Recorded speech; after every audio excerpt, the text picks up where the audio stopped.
Actually, okay, the board meeting is over. Board meeting's over, board meeting's over. You don't have to be here.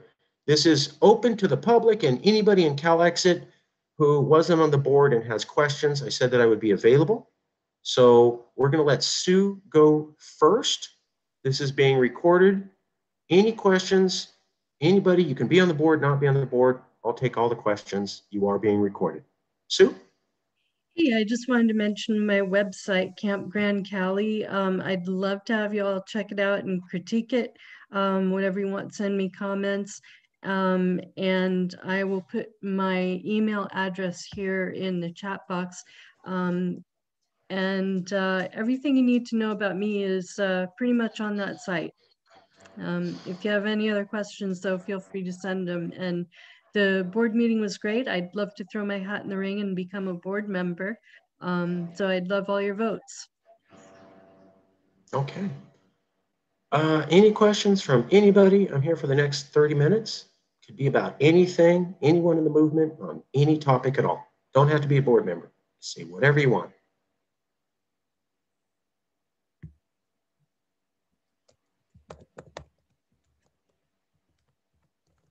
Okay, I'll sit here for another 2 minutes to give people the opportunity.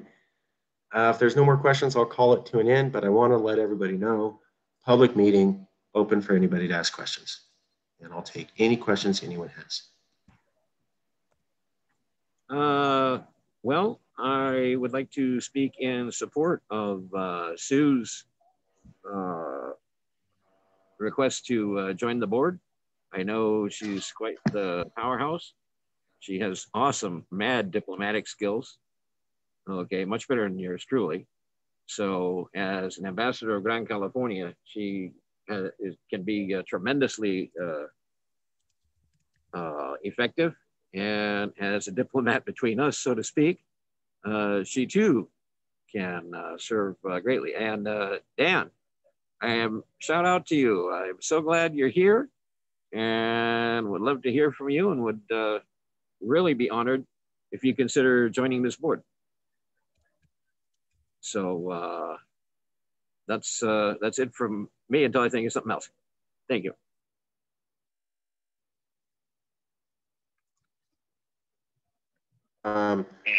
Matt, if you could say something real quick, talk for 1 more minute. Oh, okay. Well, again, I've been very fortunate to tie the MIBC, California Independence Movement, with our own, as well as with Return California. There is a sovereign nation, the Kumeyaay Nation, who the present international border slices through their territory. That's ground zero right there. Okay, there are Kumeyaay on both sides of that border, and they're always fighting to erase it. Okay, they're very supportive of our independence and reunification for that reason. And they are well aware of the fact that we are seeking to return land and sovereignty. In Baja, they have a bit of a different legal system. That's their starting point. Okay, so they would have to do their side of return in a bit of a different way. Not totally dissimilar, but there are differences. Okay, and they are best qualified to handle those differences in conjunction with their indigenous people, beginning with the Kumeyaay and moving south. Okay, so I am very honored. And I see more and more people are rallying around the battle jack, so to speak, the white flag of peace, emblazoned with the Star of Liberation. I hope to take it up in person to Sacramento on the 20th. I don't think I'm going to make it, but I would be honored if somebody would. Okay, I got to pass the Zorro hat and mask to somebody, or maybe a number of somebodies, because let's bear in mind that originally it wasn't just one Zorro, it was all the Californias fighting to defend our independence. You can see that clearly in the Battle of San Pascual, you know, like a brigade of Zorros. So, okay, thanks, Matt. Thank you.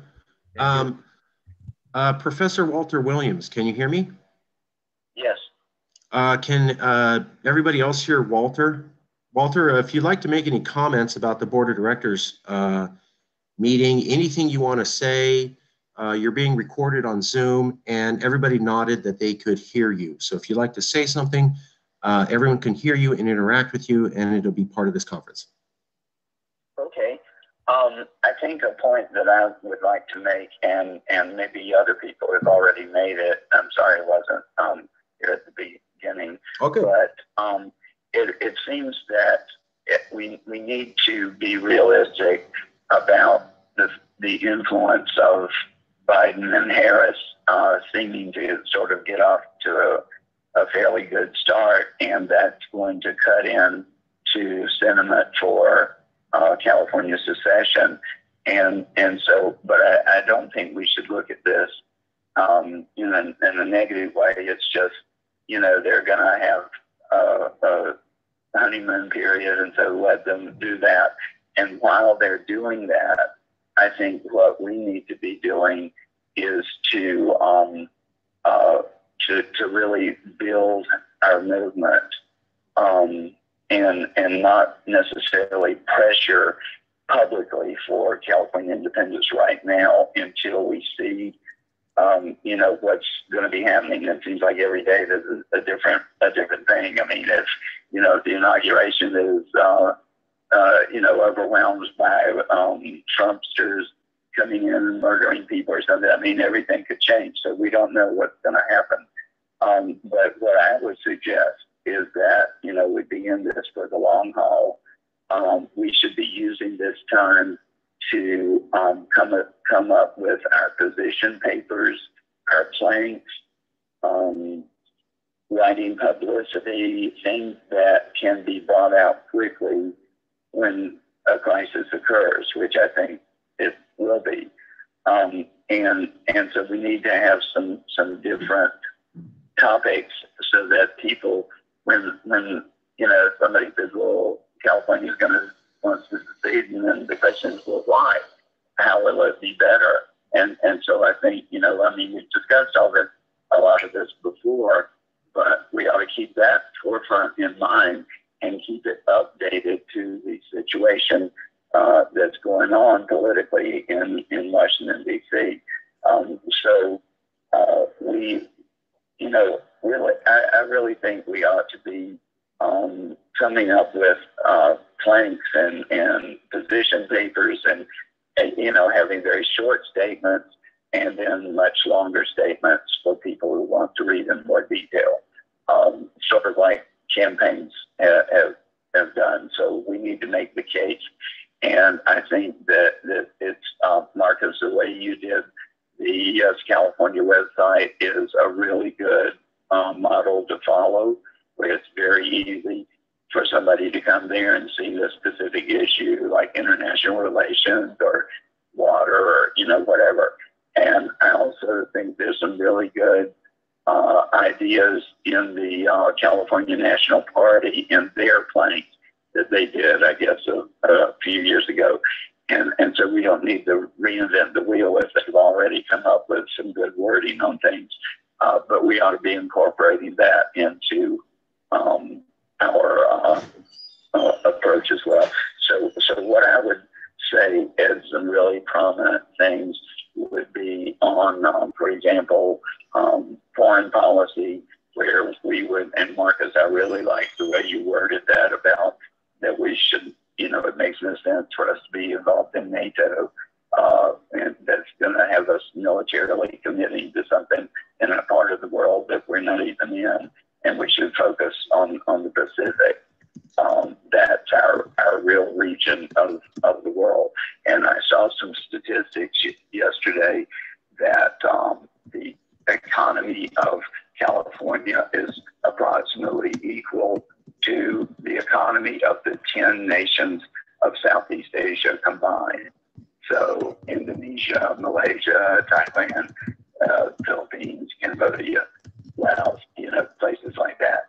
And so we have two big blocks, Southeast Asia, and then China, and then Japan and Korea. Or you could lump all the East push us together.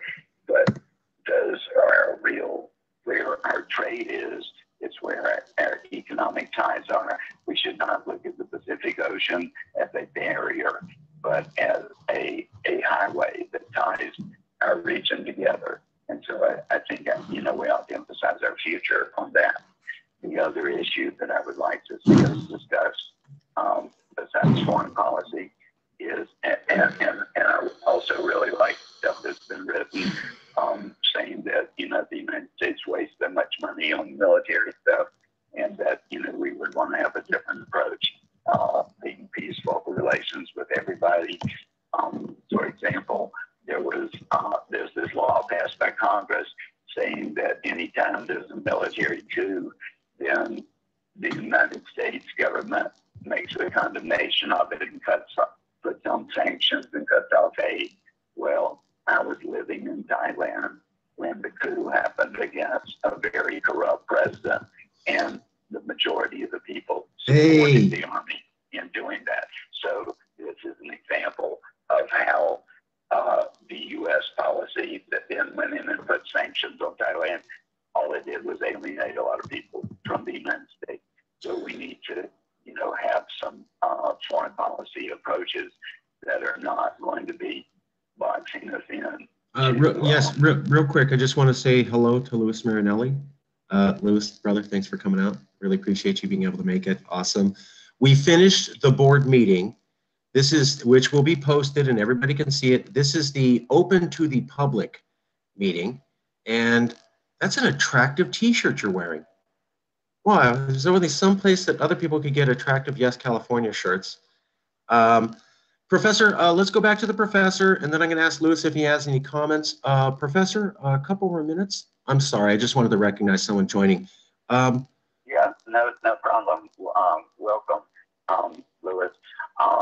I think, well, actually, Louis's presence, I think, brings up another point, is that, we've had these issues about Russia and stuff.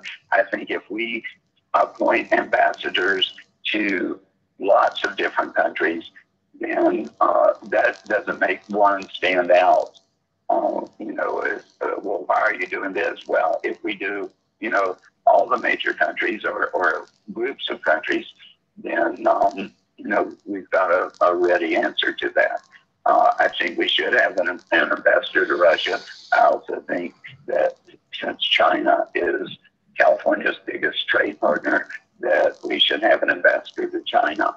I lectured at Beijing University and Shanghai Medical University in China. But if there are other people that have, more experience in China, I think, and also, of course, Korea and Japan with East Asia. And we could, for example, have one ambassador to Southeast Asia. I lived in Thailand for about 5 years, and I own a house there. I was Fulbright professor at Gajah Mada University in Indonesia, and I've lectured at several universities throughout the region, including the University of the Philippines and Chulalongkorn University in Thailand. Okay. So, if I can be of help in the area of Southeast Asia or China, I would be happy to. But if there are other people that have, more expertise, then, let's bring in as many people as possible. Okay, thank you. So you support the idea of different cultural centers, embassies in other countries. I think you said even including in Russia. Louis? Definitely. And I really like the Iran idea that the attorney, I don't know if he's here now, but I think that's a marvelous idea. Yeah. Professor, I want to ask Louis if he has any comments real quick. If you could give me just a moment. Louis, sure. Would you like to share anything? Don't have to. Just want to make sure. I'm so glad you came out. Thank you for coming out. And you look beautiful. Great shirt. It's all the shirt. I have to tell you, it's all the shirt. It's all the shirt. It's late here, as you may know. I'm calling in from Moscow, where Alexei Navalny was just detained by the Russian police, and so that's the big news story going on right now. After his poisoning, he was evacuated to Germany, and just recently couple hours ago came back to Moscow, where he was detained at the border. So that's the story unfolding now here in Moscow. It's about midnight. I don't have anything else to say. I wasn't really at the board meeting. In fact, I thought that because of the time change that the board meeting was starting at this hour. So apparently I missed it. But I'm just here to observe and to see what you are all up to.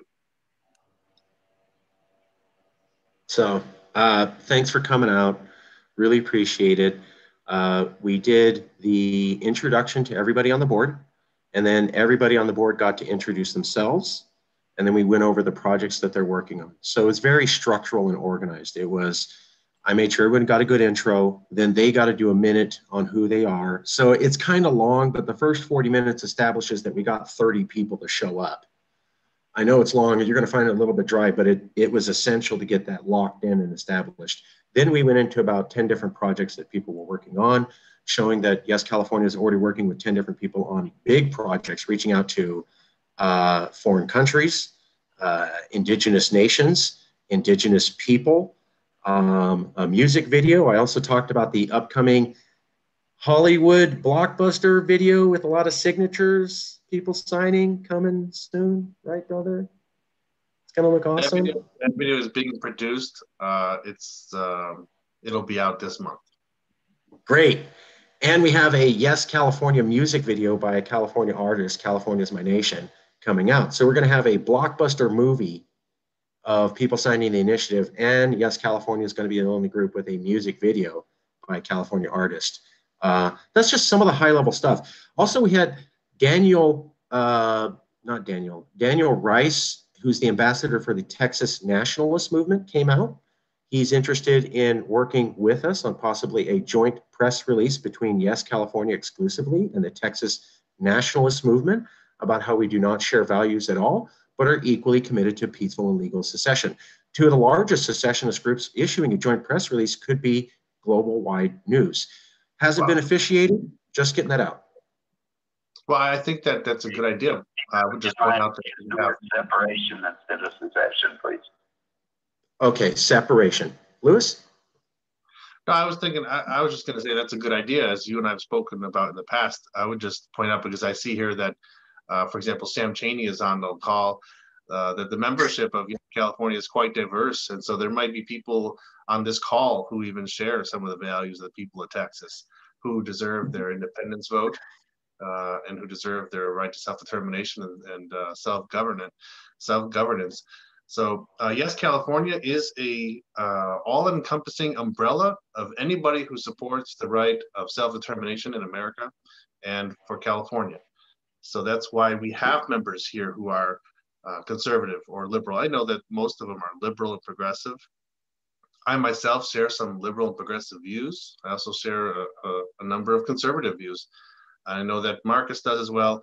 And that's, I think, what is special about our group, because in this day and age in America, and even in California, a lot of groups are very strict about who can be a part of their groups, and they have to kind of pass a litmus test about whether or not you toe the line. And I think that in California, in Yes California, we allow for free speech, and we allow for people to express different types of views.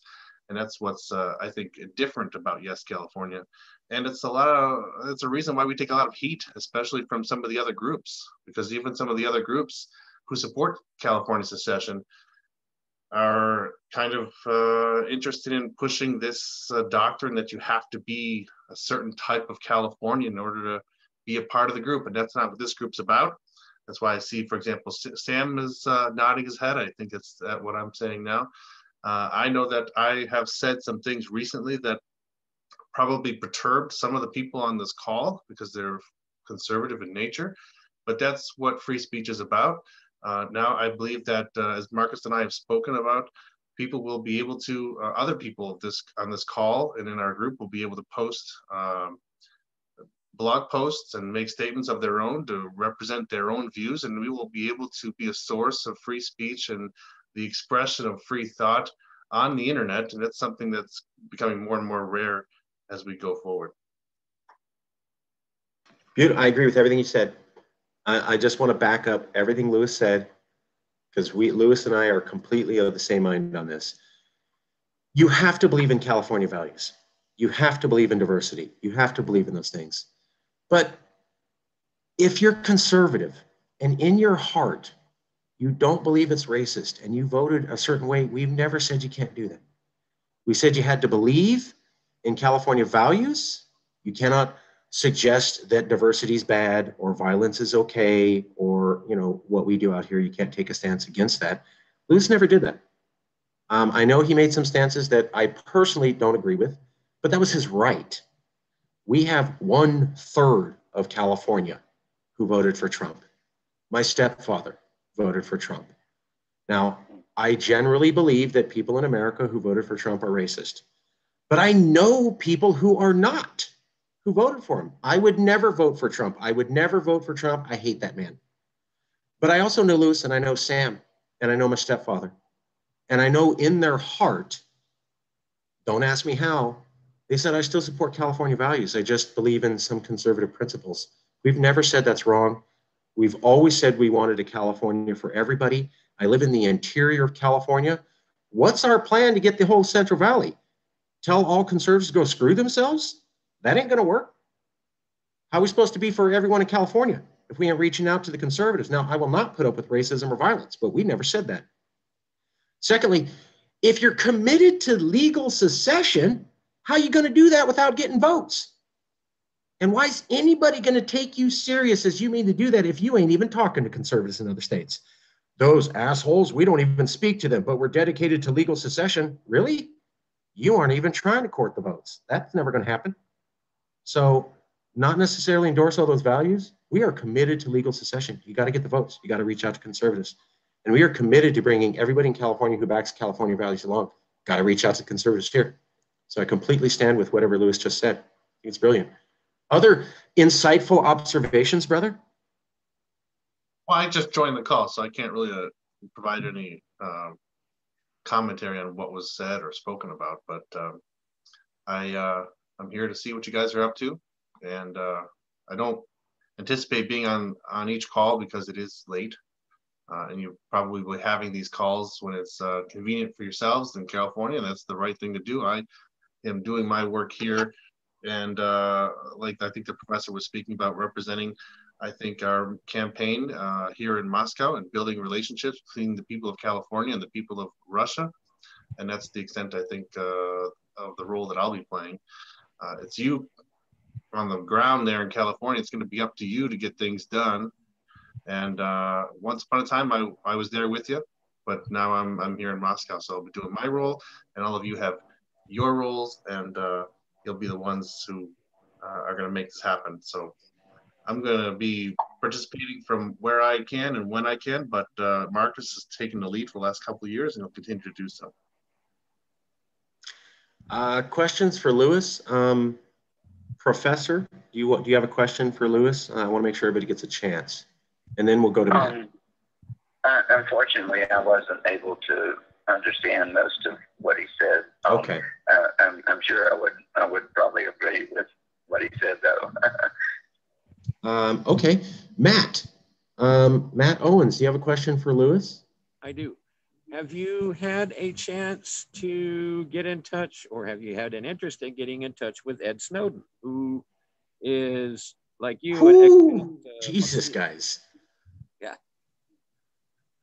Edward Snowden lives in the same city that I do. He's a very secretive individual. He works for an IT company, but I don't have the ability to, meet with him personally. He has recently had a child born, and he's pursuing Russian citizenship so that he can't be separated from his family due to political problems between our two countries, or at least between the Washington administration and the Moscow administration. I like to kind of make that differentiation because there's not really problems between the people of California and the people of Russia. Problems exist between governments. Same thing with what Marcus has been trying to do with Iran. The problem between what you see in the news is really a problem between governments, not between the people. So what Marcus has been doing is been trying to build a bridge between the people of California and the people of Iran. And so that's the same kind of idea about why I'm here in Moscow. And I think that Mr. Snowden, I think hopefully he'll be able to go home sometime soon. I know he wants to, and if he doesn't, he'll have a life here with his wife and his new kid. As you can maybe see in my background, I have child wallpaper on my wall because I'm expecting a child myself. So in that way, Mr. Snowden and I are in the same ballpark. Baby Paulina, she'll be coming back and leading us in about 20 years, folks. So get ready for that. Очень приятно и большое спасибо, товарищ. Question for Lewis. Sam. Why did they arrest that opposition leader? Why are they saying they arrested the opposition leader over there in Russia? Well, Mr. Navalny was according to his words, he was poisoned by Russian intelligence and services, and he was an emergency basis flown to Germany to seek medical assistance.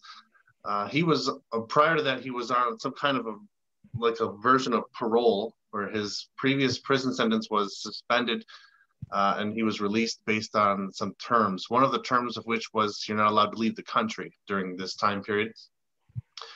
However, he was given permission to leave the country for medical purposes, but he didn't come back after he was discharged from the hospital. So technically, he violated his parole terms.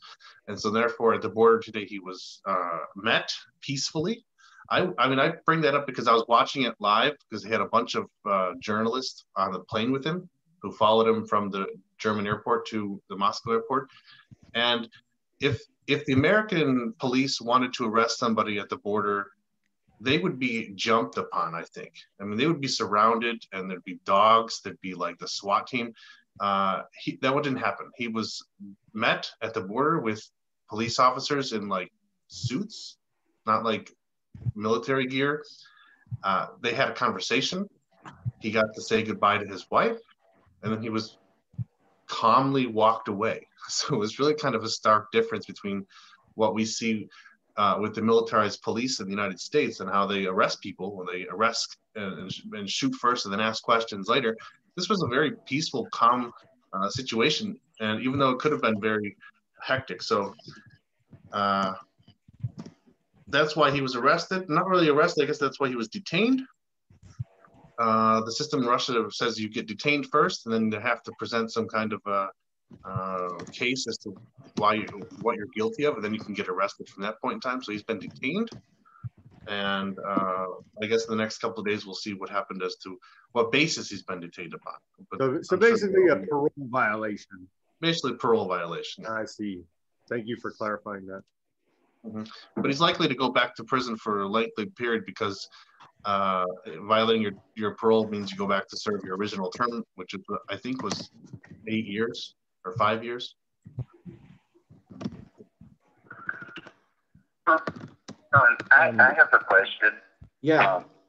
Marcus, besides Lewis as ambassador to Russia, at this point, who are other ambassadors? Do we have formal appointments of people at this point in other countries? Yes. So Matt Owens to Baja, John Simha to some of the indigenous nations which consider themselves independent, Jason Farhad Khorsani to all Persian people, and Jason Wright to the Armenian region that's a breakaway province. So about 4 ambassadors right now. Okay. Other questions for Lewis? Or Lewis, any comments you want to make?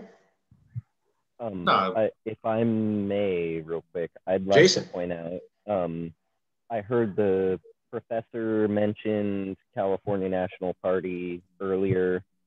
I've heard it's been mentioned that potentially we might want to think about some sort of political party for the movement, yada, yada. I would like to point out to everyone that while he is also a co-founder of Yes California and the CALEXIT movement, Louis Marinelli was one of the founders of the California National Party. There is no better person to discuss this with, and the ins and outs of how to go about doing something like this properly and appropriately. There's no one better to talk to than Louis. I appreciate that, but I live in Russia now, and it's very bad optics to have someone living in Russia being involved in an American campaign. So, but hey, I'll talk to Marcus. I mean, Marcus and I did it together. We started the California National Party, and then people came to our campaign because of me and Marcus walking around holding a California flag above the American flag on a flagpole, drawing attention to ourselves in where was it? Long Beach, standing in the middle of the road, getting honked at. There's video.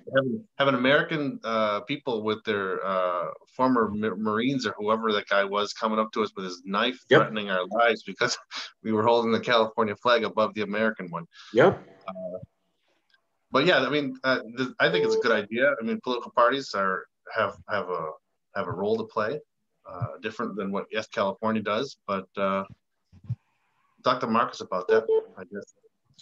So just real quick, Alistair Caithness, who does fundraising and has worked for a long time on getting funds together through legal process, suggested that one way to do fundraising, and this is just an idea, we'll discuss it more. No, I don't have it gelled out, just an idea.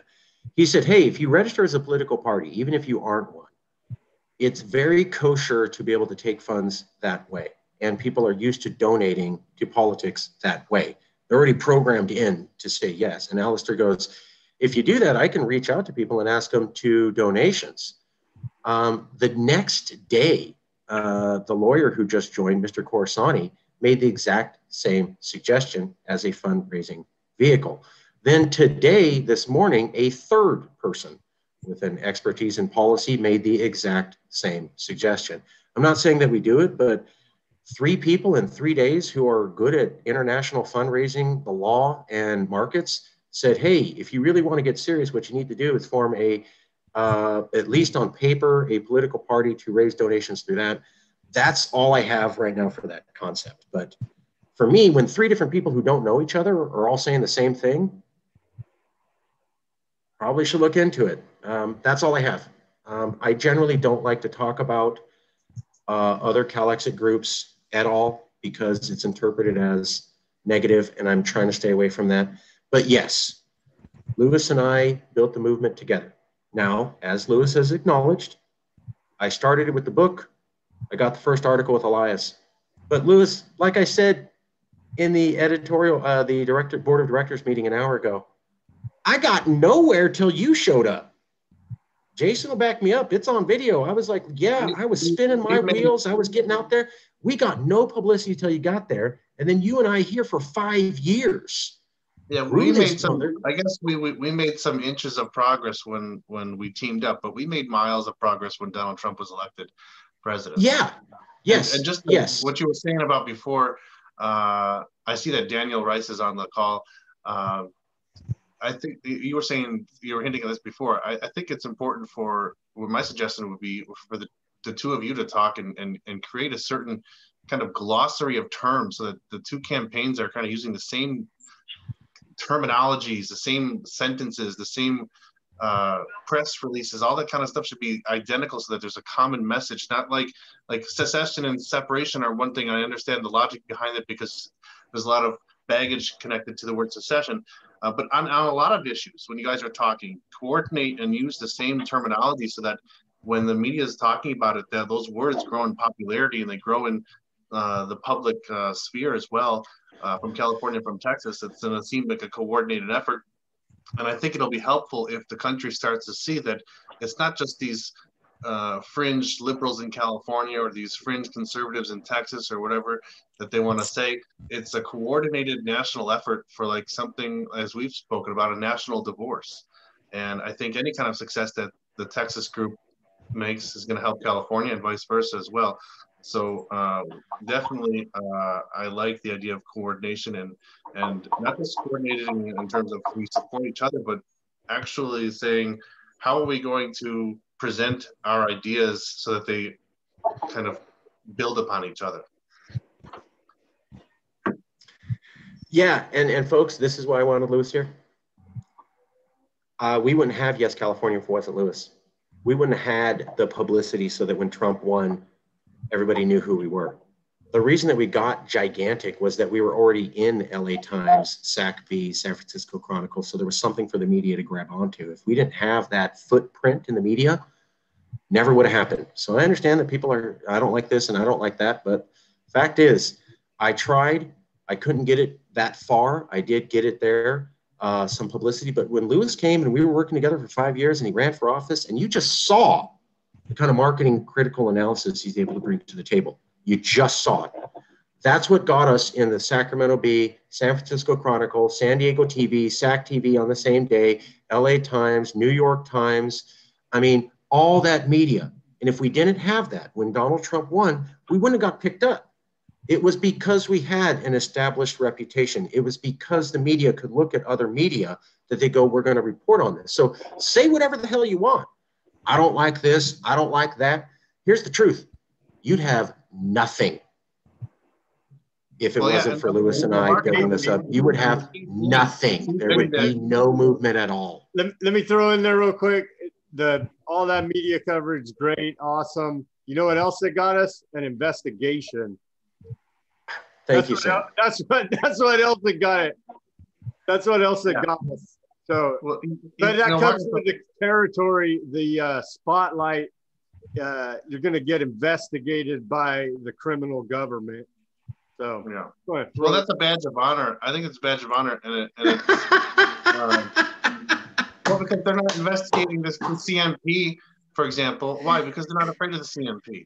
And so that's kind of what I was going to get at here. I think that, you know, Marcus has talked about all this media attention. It's not that I've done really anything specific. It's just that our group has been willing to do things that are kind of questionable. And I guess our willingness to do questionable things has grown over time, because in the beginning of this whole effort, Marcus and I were a little bit cautious and concerned about filing an initiative so simple as to declare the California flag the national flag of California. And so now we have an embassy in Moscow. We've gone much more bold and in your face. And that's what kind of gets the media attention, because that's what they want to do. They want to have something dramatic to tell the public. And if we can give them dramatic things that we do, a lot of our opponents won't understand it. Like, there's a reporter who doesn't understand what we do, and he's on Twitter all the time talking about us, saying that we're completely illiterate when it comes to politics because we do these crazy things. And yet he's sitting there on Twitter talking about who? And he's got 30,000 followers that he's talking about. So he doesn't even see himself. I mean, we just told it to him the other day. We posted on Twitter ourselves, we love you because you're one of the biggest disseminators of our information. You always talk about us all the time, and you think that hurts our feelings or something like that, but you're telling all your people every day about Yes California. And that's all publicity is good publicity, right? There you go. Well, there you go. Look, especially if you're a small group without millions of dollars, then any publicity you get is going to help you get attention. And then, you know, people have short-term memories. That's why Donald Trump was able to get elected, because they couldn't remember the hundreds and thousands of offensive things he said over the course of a year. They would forget in a week. And so people have short-term memories. And so these crazy things that we did, I can't even remember some of the things that we've done that are offensive or crazy. I know recently, but the idea is I don't think we need to be afraid of trying to do something dramatic for the sake of getting media attention, except for jumping the shark. Of course, we don't want to jump the shark, but we need to go close to jumping the shark. And I think that's what will get the attention. Lewis? If I could. Lewis? Oh, I'm sorry, someone's. Yeah, sure. Yeah. You want to make an impression on Russians, yes? Out in front of your cultural mission, your embassy, as it were, try flying this flag. Okay? Try flying this flag. That will make them sit up and pay attention. Okay? That we have a history that they don't know. But I do know a few things about Russian and Soviet history. Let me tell you.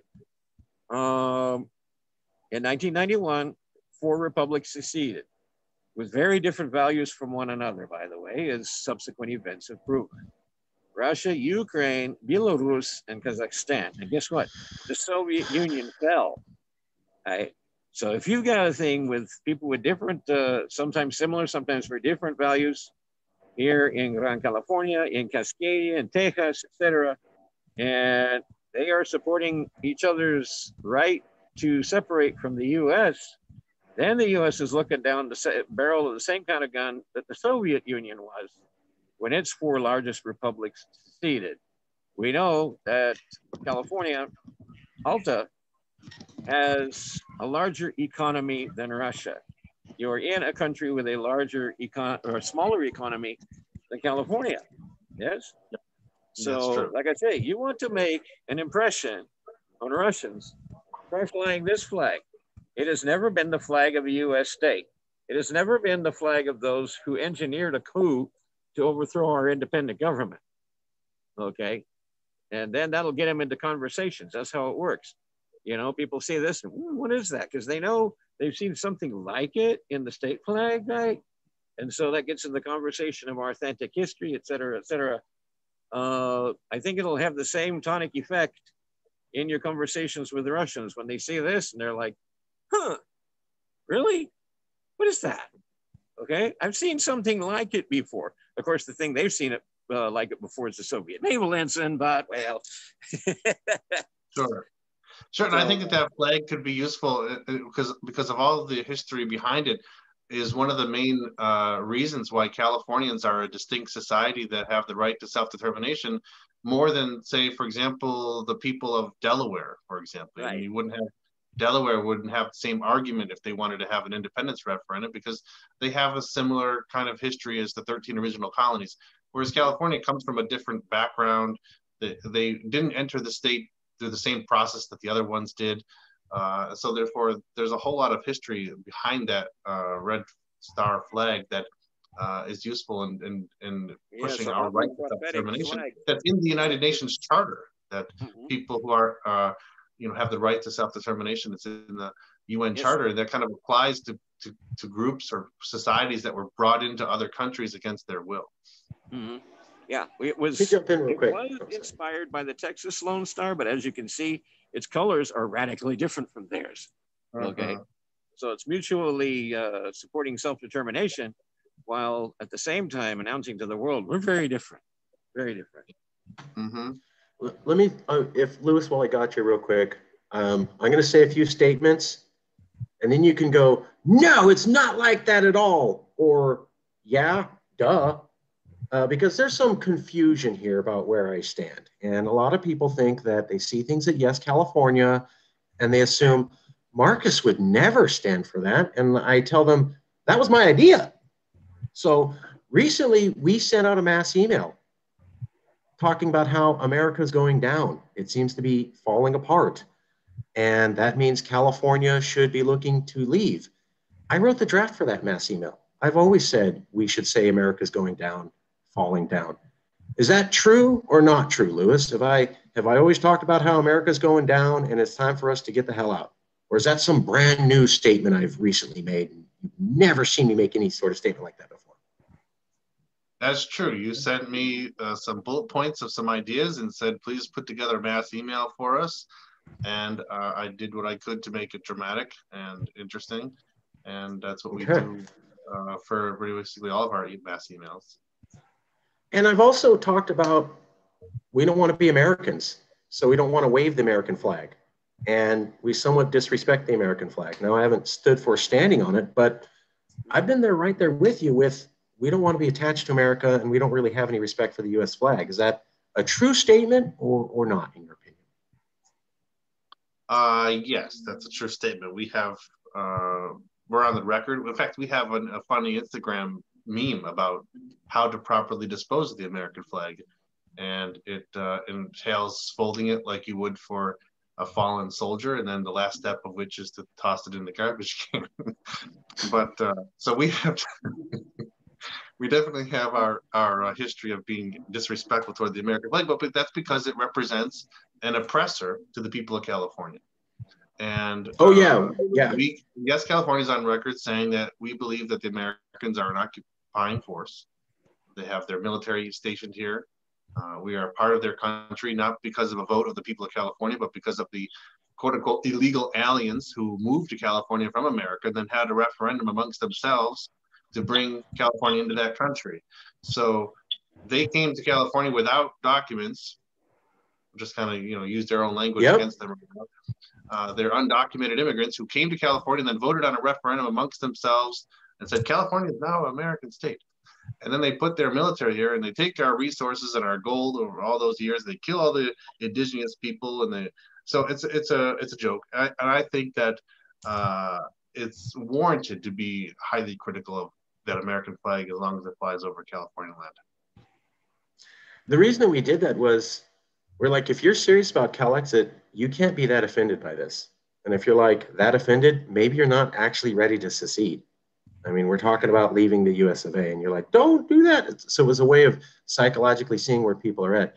The other question, real quick, Marcus, real quick, it's important to do that because there's a lot of people that we have come across and who join our campaign, and then they say, oh, I don't like that. I'm gone. I don't support this anymore. Well, then did you really support California independence if something you saw posted on Facebook was the determining factor that said, well, you no longer support it? We can't rely on those people. We need to have people who are going to believe in the independence of California. And even if they get offended at you or me personally, or Yes California as a group, when it comes to the vote, they're still going to go vote for yes. And so that's why we don't try to, at our group anyway, appease people and just try to, tell people what they want to hear all the time, because we think that Californians, if given the vote, just like in Texas, if they're given the vote, I think many Texans will vote for independence, even if they're not going to go out and publicly state it. In the privacy of the ballot box, I think people will vote for it. Even if they don't like me, or they don't like Marcus, or they don't like Yes California and all the baggage that we have, they're still going to vote for the cause if that's what they really believe. I just want to say real quick, there's nothing that you could possibly We'll go to you next, Daniel. There's nothing that you could possibly say that would offend me. So just want to throw that out there. Are you not a I love snowflake? you guys because I'm not offended by anything ever. Oh, okay, I thought you were a snowflake. Okay, let's be nice. Let's be nice. This is a largely progressive group. Daniel from Texas Nationalist Movement, speaking directly to Louis Marinelli. Yeah, we call Daniel Miller uses an analogy a lot. He calls it the line in the sand moment. He points to at the Battle of the Alamo, where the men were at the line was drawn in the sand, and the men were asked to step on one side of the line or the other. Those that didn't were free to leave, but the ones that crossed were free to stay. And we use that to describe the people we run into on Facebook a lot. The people that we just had an issue last night where we had somebody that was arguing that in her heart had not made the full switch yet. Those of us that have made the switch we're of the opinion that these people they're still trying to save what's broken in DC. And we point out, well, then you're not really on board with what we're doing at this point. We're trying to get you there and we hope to convince you, but you're not there yet. If you're not willing to say, okay, that's broke. The Titanic's hit the iceberg. It's time to find the lifeboat is where we're at. And some of these people are still trying to bail out the Titanic. Yeah, exactly. So we need to stay away from those people, because what we're going to do is spend our time trying to appease them and work with them, and then they're going to turn their back on us anyway. And because the new president was elected, for example, president that they happen to like this term might have been elected. So now they think all of a sudden the situation has been. I'm with Harris. I'm with Harris now. Hold on. Rabbi Stephen Axelman has a question for Louis. Rabbi Stephen Axelman, you have a question for Louis? How you doing? I should introduce you to my son who's living in the Ukraine. Hello. Trying to learn Russian. I disagree. First of all, has everyone here read Atlas Shrugged? I haven't read the book. I've seen the movies. Okay, the movie's not quite as good as the book. I did the audiobook 3 times because I have no memory.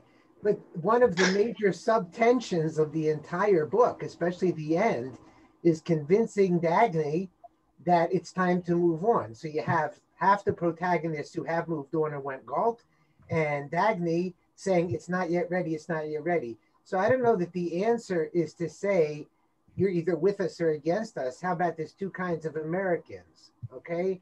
Those who are for secession and those who aren't yet ready for secession. And look at it in terms of what can we do to convince you, not appease you by faking what you believe, but by bringing people along. I have to tell you, I'm a conservative. I was a Reagan conservative. I'm a libertarian. It's only about a year ago that I stopped pledging allegiance to the flag because I will not say the words indivisible again. And that's a very, very big step for somebody raised a conservative in a military type family.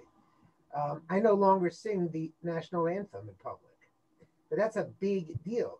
So you could say, well, you're not with us because a year ago, blah, blah, blah.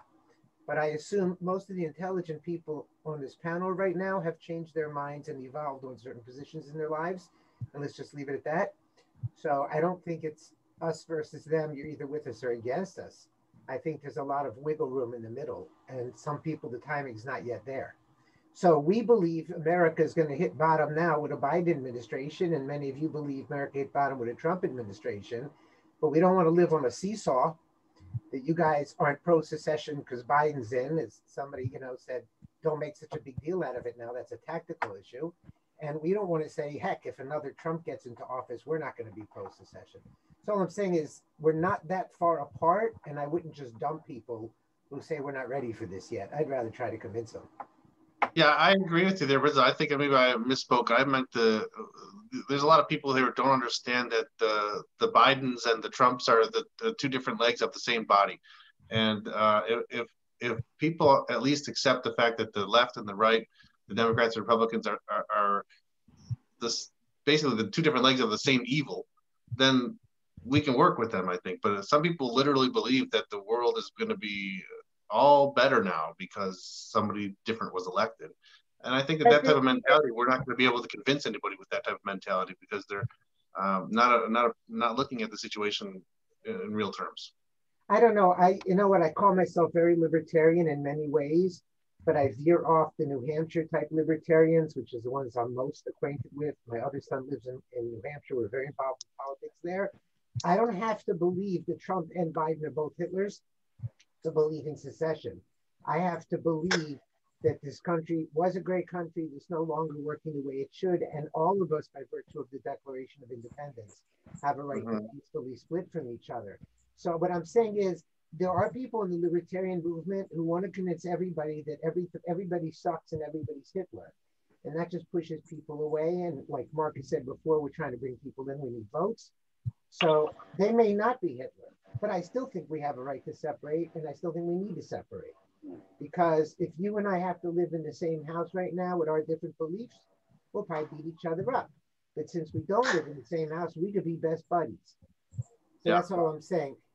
I don't think we have to, and again, listen, I'm a psychotherapist by trade. So my thing is to find out what we agree on and move you closer. And I understand that some people come from different places, which is if you don't agree with me. So no, Louis, I don't think I misunderstood you. I don't think you said what you think I said you said. I'm just saying to everybody, there's a lot of people kind of wavering in the middle that we can bring over to our side through various arguments without pretending that we're something other than we are. Okay. All right, let me, that's a good point. That's a good point. Let me throw in a quick comment here. So Louis, the embassy in Russia, this is a question people have out here. I'm telling them, hey, you and I talked about it together. My mom bought me the subscription to Foreign Affairs magazine in 18. I was the guy who had a crush on Sergei Lavrov. And so when we had this opportunity, I was all about it. Some people want to believe that I never brought up the idea of the embassy. You had to coax me along the whole way. I was against the whole thing, rather than I wrote a book on foreign policy, got recognized by foreign policy scholar James Goldsboro, had a subscription to Foreign Affairs magazine, knew who Sergei Lavrov was, and was very much behind, let's get that embassy because they're a UN Security Council member, and it will make our movement be taken as a for real movement, because international recognition is the key to being an independent nation. Is that true, or am I wildly making things up right now, in your opinion? Yeah, that's true. I mean, we approach this because, first of all, I mean, there are 5 members of the UN Security Council, all of which have vetoes, and recognition of a country to join the UN goes to the Security Council. So from that standpoint, you need to have the vote from China. You need to have the vote from France, from the UK, from Russia. It's already going to be difficult to get it from the puppets of the American state, you know, UK. So, I mean, and then it happened to be where I have, you know, a history in Russia because I studied here and my wife was from here. And then Your I was first going wife, Hannah. So why not at least start to build some bridges and reach out to at least one of those members of that Security Council? And like I believe the professor was talking about earlier, we talked about from the beginning the need to have ambassadors in these offices in all countries, because California needs to develop that platform in order to get that recognition. I mean, there's 3 paths that need to be paved to independence, and one of those is the international path. And you know, if California holds a referendum and declares itself independent, but nobody recognizes it as such, then it's not really independent. So, and that's going to depend, like it or not, on countries like Russia, China, and so on and so forth. So I know that we were talking in the past about there was someone that in our campaign that was connected with China in some way, that they could open an office in China. I don't know if we pursued that, but there was someone who was interested in doing that. Not because that we want to, you know, make California a subsidiary of China or Russia, but because we, if we need to approach it from a mature standpoint, are going to basically be pleading with these countries to acknowledge this independence referendum. And that's going to be a difficult step for them to do, because it's going to fly in the face of, you know, slapping the American government in the face. Now, Russia might be willing to do that. China might be willing to do that, but the UK is not, and France is not. So we have an uphill battle in those respects, but I think we can at least make progress where progress can be made. And that's with Russia, that's with China, it's with some of the other countries who don't bend the knee to Washington. And so yeah, definitely was a mutual thing that we worked on. It's an excellent resource that we have. It has allowed me to make great inroads with the people in important positions, and they're waiting. Like, just leave it at that. They're waiting for us to do something. Yes, I will point out, you know, I understand the decision. Not everybody was a big fan, but a couple things. You don't get to be a nation without international recognition, period. Bridget Coggins is a professor from a California university, one of the most preeminent experts on international recognition, and she literally said that. So if anybody disagrees with that, go ahead and take on one of the top experts in the world on international recognitions here in California, Professor Coggins. By the way, Professor Coggins was in the news last year saying California could survive as an independent nation. She's also one of the world experts on how to get international recognition, and she would back up exactly what we did with Russia. The other thing is that even if people don't like it, it worked. CBS News said if California secedes, they basically got international recognition. That is one of the top news stations in America basically saying this crazy idea about CALEXIT just passed the first legal check mark. CBS News said that. So you don't have to like the decision, but folks, we won and we got success, and it is the legal process. Let's all start with that acknowledgement before we get to criticism. Also remind you of the unique situation that Russia provides, because Russia is, I think, as far as I understand, the only country on record that's ever even alluded to the idea of recognizing California. And that was in the 1990s when America wanted to recognize, I believe it was Kosovo, as independent. And Russia basically said, hey, that would be the equivalent of Russia saying that we're going to recognize California if they wanted to break away from the United States. I mean, that's not saying that they're going to, but it's certainly the only country that I know that has even kind of raised that hypothetical situation and spoken of California breaking away from the United States. That's something that no other country's ever even uttered before. So that means that they are aware since the 90s of the idea of California maybe breaking away from the United States. And now we have reached out to that government, and we have an office here. We have a the people reaching out And I think that if something were to happen in California where there was a referendum and it was seen as legitimate, that there would be a positive response from Russia. Yeah.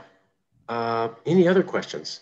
Any other questions for Lou? Lewis, what the heck is Russia's form of government? All we hear over here is Russia's out to get us. So give us a different perspective than our lying media over here tells us all day about Russia. Well, Russia has a powerful head of state, that Vladimir Putin, whose majority in the state or the federal legislative council rubber stamps basically what he wants.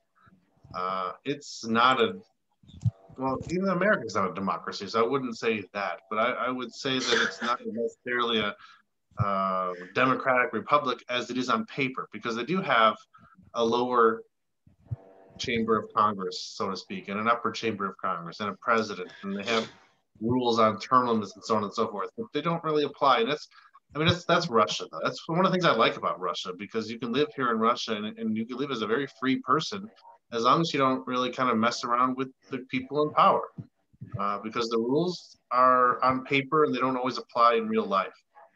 And so you can get away with a lot of stuff in Russia because people don't care. It's a very libertarian society, I think.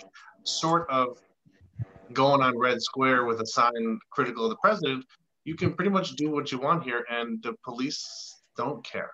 And so it's very libertarian in that respect. So that's one of the things I like about this country. But to answer the question, the country is very much a strong head of state system, and what Putin wants, Putin gets. But it's not, I mean, one thing I would say to respond, because people like my mom, for example, people who grew up during the Cold War, think that Russia is a communist country, and that word is so loosely used these days that it's not communist country where the government controls the business or owns the land and the resources and so on and so forth. I mean, I think even China is seen as a communist country anymore if you look at the strict definition of communism. So it's not a communist country. There certainly is, it's like an oligarchy. I would say oligarchy if you wanted to give it a name, an oligarchy. Or what's the other word for a government controlled by a few people? Plutocracy or something like that? Plutocracy. Louis, since I've had my hand up for about like the last 8 speakers where I have not been acknowledged, which is okay. We can't see your video. That's why that happened.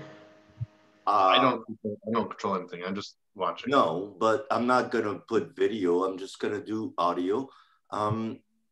Louis, thank you so much for coming on this. And I'm going to be very, very respectful. You don't know much about me, so I'm going to give you all you guys a real brief description. I came on after Trump won in 2017. And I was completely dismayed because for the last 30 years, I saw the decline of democracy in this country. The only thing I saw, and I kept saying to myself, I wish we could be independent. And then I found CNP. So I went into that. There was a lot of talk about you and all this stuff. I didn't believe it. I didn't take it for granted. And since then, I've been with IC, with CNP, with Yes California and stuff. And Marcus and I have worked very closely, and I have incredible respect for Marcus. He's really? I do. I mean, I always told him he should be the head of the California movement on media and everything. You kind of slammed me pretty hard about 2 days ago. So interesting take. I didn't slam you. You did. I slammed Louis, and this is, I'm going to do a segue on it, that I have never cared about the Russian the connection, all that stuff. I was an activist. I had to answer for it over and over, and I always defended it.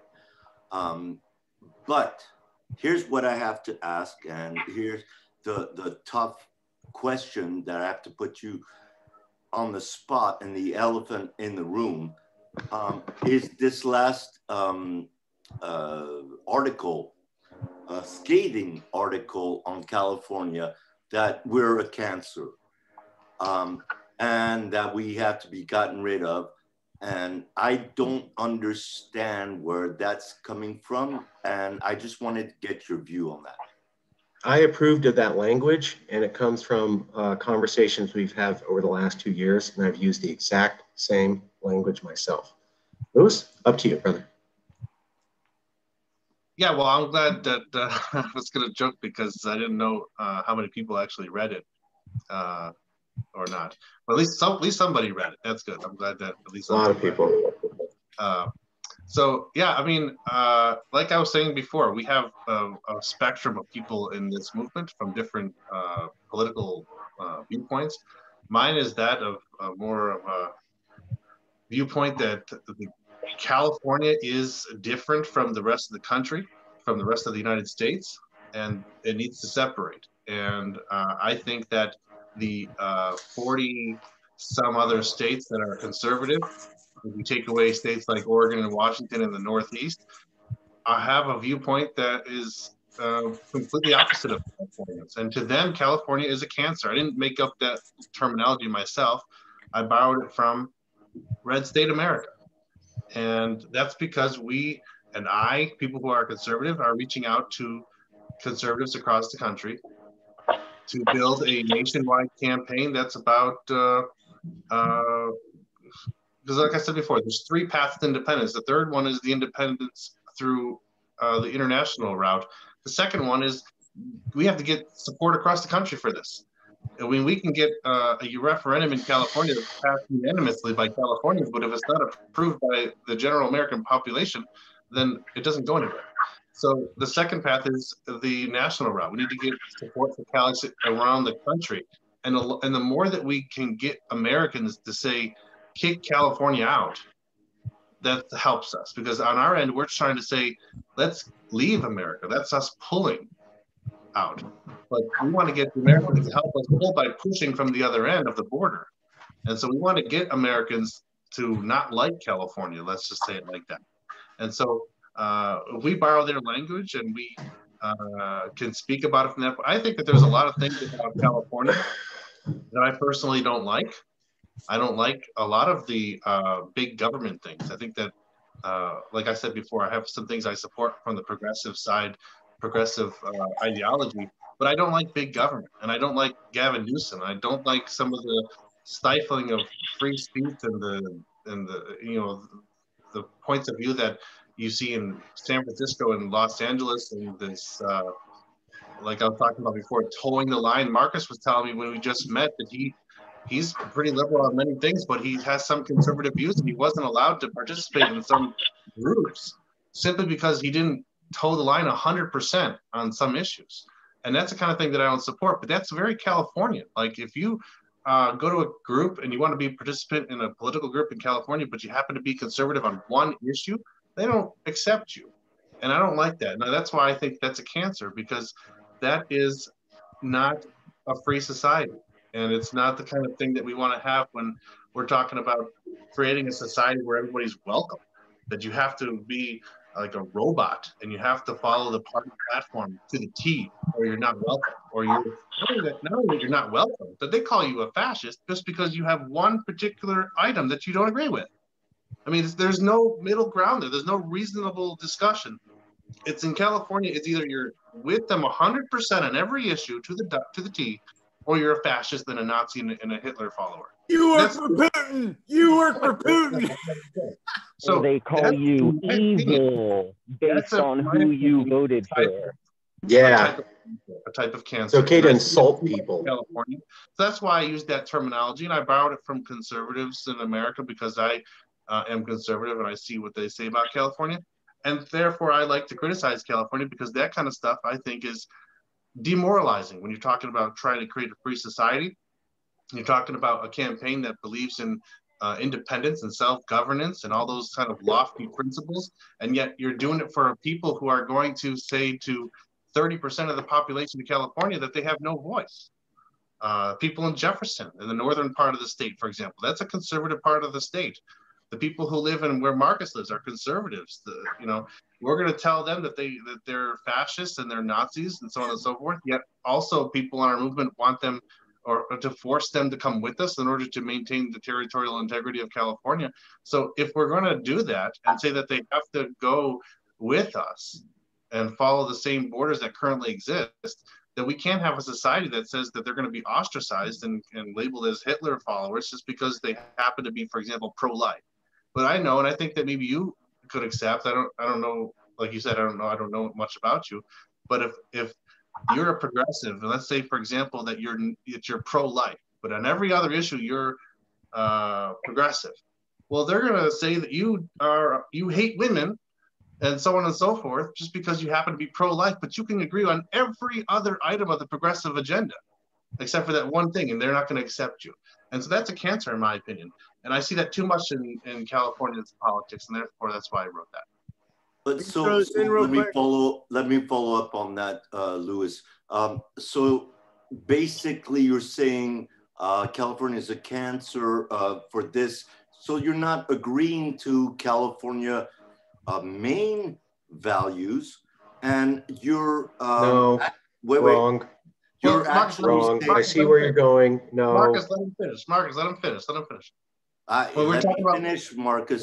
I'm just let him say what he wants to say. I'm just saying, if you don't, why go for California independence at all if it's a it's not something that you agree with right now.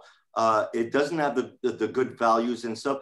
Why not go for Pennsylvania independence? Why not go because they have more values that you agree with than California? Why go for California independence if you don't have those basic values of California? And that's not what he said, and you're trying to frame him. This is a hostile interview. And wait, I do not disagree with you agreeing with Trump and conservative values. I have very huge tolerance for that, that other people may have other views. My brother is an extreme Republican and stuff, but we have these arguments. I have this in my family.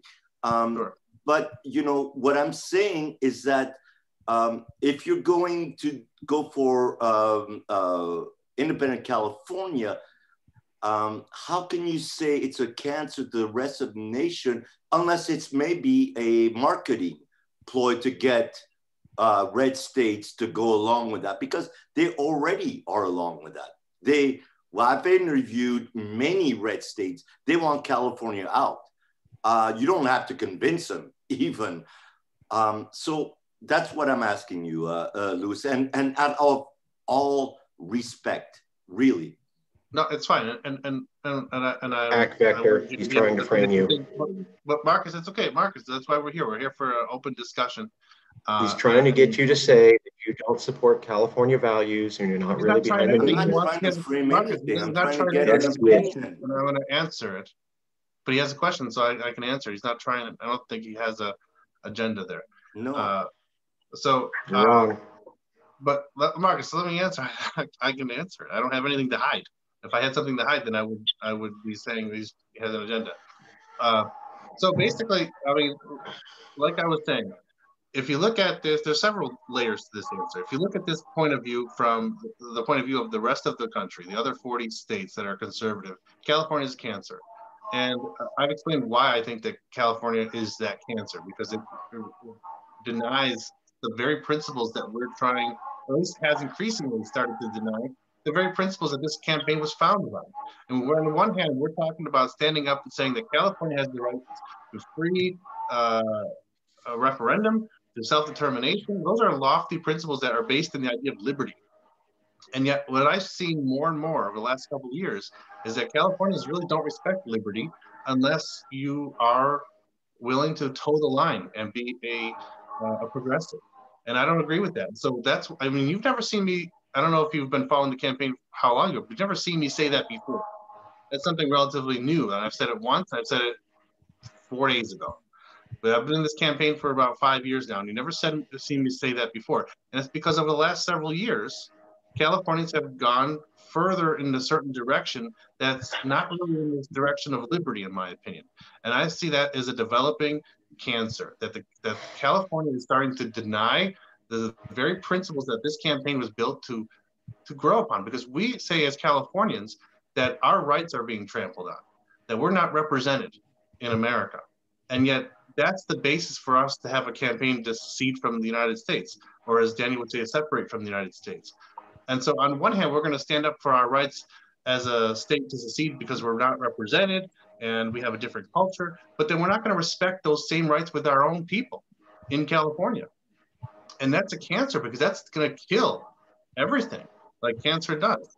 And we need to, as a state, stand up within our own borders, the same principles that we're fighting for as a basis to secede from the United States. And when I see that California's culture and political nature over the last several years has gotten to the point where it's so antithetical to what this campaign was started to support 5 years ago, then I see that, well, in California, it seems like something's going wrong, and there might be some kind of cancer that's spreading that's causing this to happen. And so I think that we need to take a more principled stance and say that we're going to, in the borders of California, stand up for those principles that we base this campaign upon. And if it comes to the point where, for example, California is going to create some kind of society where conservatives are not welcome or conservative voices are not heard, then perhaps California automatically disqualifies itself as deserving of an independence, because they need to stand up for those rights, not just for themselves, but not just for themselves from the point of view of separating from the United States, but also from within its borders. We need to protect rights for everybody. And that includes people of California that have a minority opinion. That's a great question. So just to be clear, your position is, yes, that we're being abused by the US government, which I agree with completely, but we don't deserve to be independent unless we are inclusive of everyone. Inclusive, so that's exactly what we're talking about. I think the California values that Marcus was talking about respect for diversity. Well, that means that we have to be respective of the political diversity. And if we're not respecting political diversity, then why do we only have to be respecting, for example, racial diversity? There's a lot of diversity in California. We talked about how the northern part of the state is conservative. The mountains are conservative. That's political diversity. And we need to be respectful of that, because when Marcus talks about how diverse California is, he might be talking about race. Right. But I see not just race. I see political diversity. I see racial diversity. I see sexual diversity in California. And I've always supported, since this campaign has started, sexual diversity, for example. I don't know if you know about my history about same-sex marriage campaigns. And I've been supportive of racial diversity. I was one of the people who reached out to the Black Lives Matter campaign to do the Zero campaign with them in California. And I ran for office based on that and based on police reform in California. So I support those core California values. I just don't like the hypocrisy that I'm starting to see.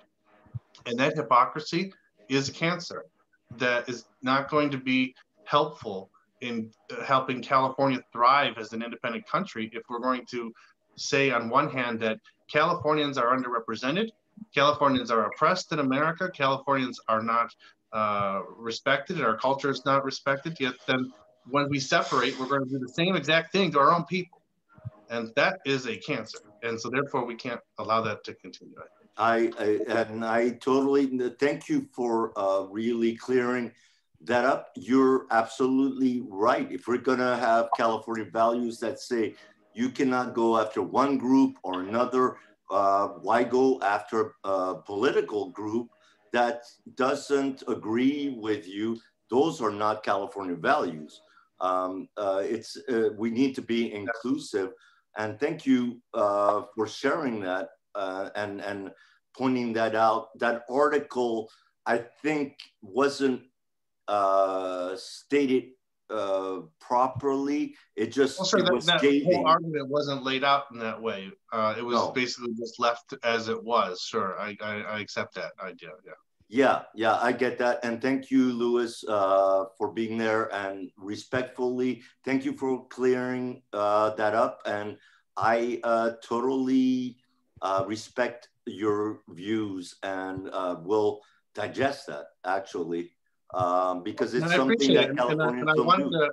And I wanted to answer that question because specifically, if you read my article was about, let me say what I want to say. All right. And so I said what I want to say. And when you say what you want to say, there's a responsibility to be able to back it up and defend it and not just lay it out there. You know, I do some trolling on the internet, but that article wasn't a trolling article. It's something I believe it could have been.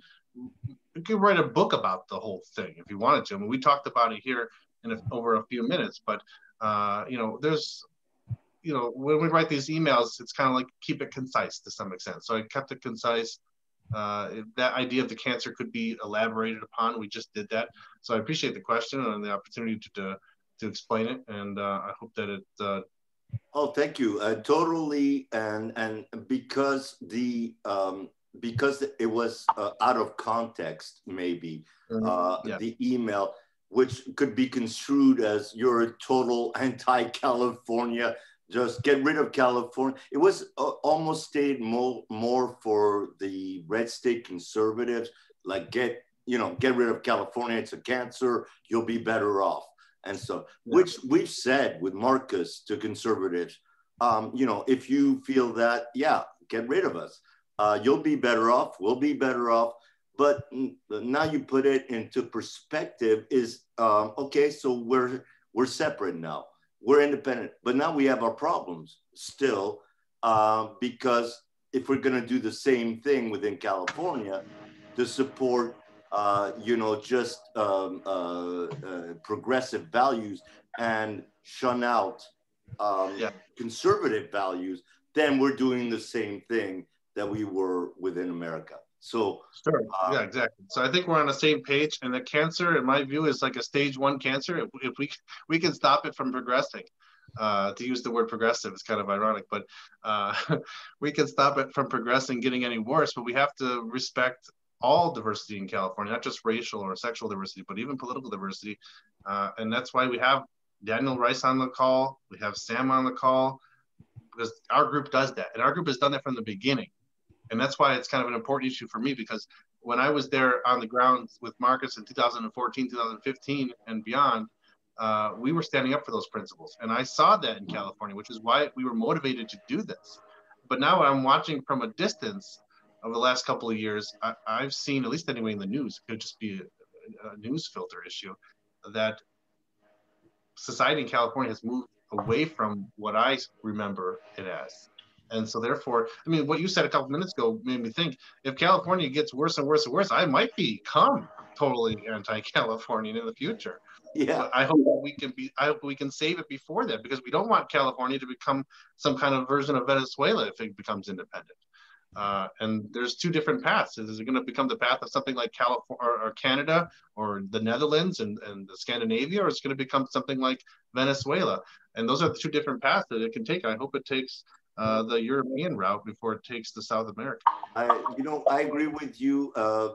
California, I've always said, is the last version of America, if it decides to be, which is not one party, not with this. You need to have opposition. We need to have conservatives. We need to, because if we're left by own divisive, way, we will end up as a one-time party, and we will go down as that. You need to have opposition in a society. You cannot just have one view. And you're right, California is going into that one view, and it would be very easy for progressives, and it is very easy for progressives to go, you don't agree with us, get the hell out, right? Yeah, and that's what I've been seeing more and more, and it's kind of frustrating, because it's like you're going to lose the like you're not even going to deserve independence if you're going to do that. I guess is what it kind of feels like when you see what you start with, and then now it's getting to the point where, like you just said, if you don't agree with us, then get out. You're not going to deserve to have an independent country because you're not going to be any better than what we have now. Why trade one tyranny for another one? Yeah, exactly. And that's why the campaign is supported from the beginning. Things like proportional representation and other things about like allowing for multiple parties to be included in the legislature. We've created those platform positions a long time ago specifically to include and allow for third parties to have a voice in California. So there is that diversity of political thought, not only in society, but also able to get elected, because the American system of allowing first past the poll and plurality elections only allows one or two parties to win those elections. And if we have in California, as an independent country, we'll have the ability to institute a new system of elections. We can do it where parties that garner 5 or 10% of the vote can get a seat in the parliament. Yeah, and I totally agree with it. That's a European type of way to do government, which has worked. I agree with you, and it's the same for other states, whether it's Texas, whether it's that they become polarized and say the same thing. We are conservatives. You don't agree with us. We're 70%. Get the hell out. That will happen all over the country. And that's a question to say that, is that democratic? No, it's not. Obviously, it's not democratic when you just favor one party over the other. That's autocracy. And yeah, I agree. And thank you so much for clarifying that. It's very helpful, I think, for all members, and for me, especially. That was kind of like, I just took your article, as a face value, and I didn't know exactly what was the background of that. So thanks, thanks, Louis. No problem. If I may, real quick, I'd like to expound upon, because that's all totally perfectly accurate. And one of the things that I like to say to people when trying to make these points to them very clearly is that, like the inclusivity, right? We cannot claim to be Californians that are working for California, for all of California, if we are going to discredit, discount, slander 1/3 of our own people. That is not inclusive. Also, like what Louis says, here in California even, there has been this kind of a rise of, well, you didn't vote like I voted, so get the hell out of my place and my land, and you're this and that. And, there's a lot of California sentiment that kind of reads as, you're a Trumper, right? And, that it's lack of a better term, for real. But that being said, this California mentality of, you're a Trumper, you're this, which is not me. Who's the Trumper now? Really? If you're going to go and discount people who vote differently just because they vote differently, if you're going to discount a person's vote or say, it's not valid because you didn't vote for my guy, or I don't like your vote, therefore you're evil. These are things that do nothing but separate and divide and drive people further away from each other. Yeah, I totally agree, Jason. I fear. May I make a point? The professor would like to make a point. Go ahead. It's kind of difficult for me to hear a lot of these statements, so I may be not directly addressing the issue, but I saw recently a map of California, and it was called the 10 economic zones of California. And so I wonder, if California became an independent nation, then, what's to prevent it dividing up into 10 states and let them be congruent with these 10 economic zones? I think we have to be very careful and cognizant of the indigenous land, and that should be a top priority. But would it not be able to attract, as you were saying, some more conservative voters who might relish the idea of having, a separate state of Jefferson that is one of the 10 states of California or something like that? So there's that issue. The other point that I'd like to make is based on the analysis in a book titled American Secession by Professor Francis Buckley of George Mason University. And he did a lot of statistical analysis of countries based on population size. And what he found is that countries that where the people were happiest tended to be smaller countries like the Nordic countries or Finland, places like that. That there's less corruption in the smaller countries, that there's more freedom and more wealth when controlling for all the other factors. And then, of course, one of the big factors is that the big, huge countries, the empires, spend a lot of their money on military. And so people are less happy living in a country that does that sort of thing. So I think we ought to be putting it in the larger context that, these huge, large national countries like the United States or perhaps China or Russia, or although Russia is already separated, as was pointed out before. But let's look at the model of some of these smaller countries as maybe a better model for California. Okay, thank you. Louis, I had a point real quick to make. Thank you, Professor. Professor Walter Williams is looking at making a guide of policies that a future independent California could do as a way of attracting people to the movement. I just had to address this. So, Louis, the reason that they're asking about the Trump post is that there are people already trying to portray Yes California as closet Trump supporters, and that we're secretly all a right-wing organization and not progressive at all. So when they're asking you questions about that, it's in order to get ammo to continue to attack us. People have already made statements this week that we are secretly all Republicans. I've lost control of the group. The page has been hijacked, and we're secretly all Trump supporters. So when people come on and they're going, hey, I'm just trying to ask, I don't really think that's genuine. Additionally, I already answered that exact same question with Daniel a couple of days ago. Told him everything you did, Louis. And then he needs to come back and ask the exact same question. Well, why would you do that if I already answered it? He wanted to hear if I could, sure, okay. But right after I spent... Get it out of Louis, and you're wrong, Marcus. It's not to defy you at all. It's to get a clarification.